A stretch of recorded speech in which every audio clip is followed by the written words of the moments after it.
ଆପଣଙ୍କ ଜୀବନରେ ଯେତେ ବଡ଼ ଅସୁବିଧା ଥାଉ ନା କାହିଁକି, ଯାହା ବି ଅସୁବିଧା ଥାଉ, ମେଡିକାଲ ପ୍ରୋବ୍ଲେମ୍ ଥାଉ, ଟଙ୍କାର ଅଭାବ ଥାଉ, ରିଲେସନସିପ୍ ମଧ୍ୟରେ ପ୍ରୋବ୍ଲେମ୍ ଥାଉ, ଯାହା ବି ପ୍ରୋବ୍ଲେମ୍ ହଉ ନା କାହିଁକି, ଋଣ ହଉ, ଦରିଦ୍ର ହଉ, ଯେତେ ବଡ଼ ପ୍ରୋବ୍ଲେମ୍ ହଉ ନା କାହିଁକି, ଯାହା ବି ପ୍ରୋବ୍ଲେମ୍ ଅଛି, ଯଦି ତା ଭିତରୁ କିଛି ବି ଆପଣଙ୍କର ଅସୁବିଧା ଅଛି, ଆପଣ ପ୍ରତ୍ୟେକ ଦିନ ବ୍ରହ୍ମ ମୁହୂର୍ତ୍ତରେ ଆପଣ ଉଠନ୍ତୁ।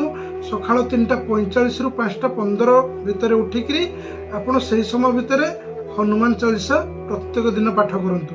ଠିକ୍ ଅଛି, ପ୍ରତ୍ୟେକ ଦିନ ପାଠ କରିସାରିଲା ପରେ ମଙ୍ଗଳବାର ଦିନ ଆପଣ ଭଗବାନ ହନୁମାନଙ୍କ ମନ୍ଦିରକୁ ଯାଇକିରି ସେଠି ଆପଣ ଭଗବାନଙ୍କ ସମ୍ମୁଖରେ ହନୁମାନ ଚାଳିଶା ପାଠ କରନ୍ତୁ। ତାପରେ ଭଗବାନ ହନୁମାନଙ୍କର ଆପଣଙ୍କ ଡାହାଣ ପାଦ ସ୍ପର୍ଶ କରିକିରି ଆପଣଙ୍କ ମନସ୍କାମନା ଜଣାନ୍ତୁ। ଦେଖିବେ ନିଶ୍ଚିତ ଭାବରେ ସଫଳ ହେବେ ଆପଣ। ରହିଲି ବନ୍ଧୁ, ଦେଖା ହେବ କିଛି ନୂଆ ଉପାୟ ସହିତ। ଜୟ ଜଗନ୍ନାଥ।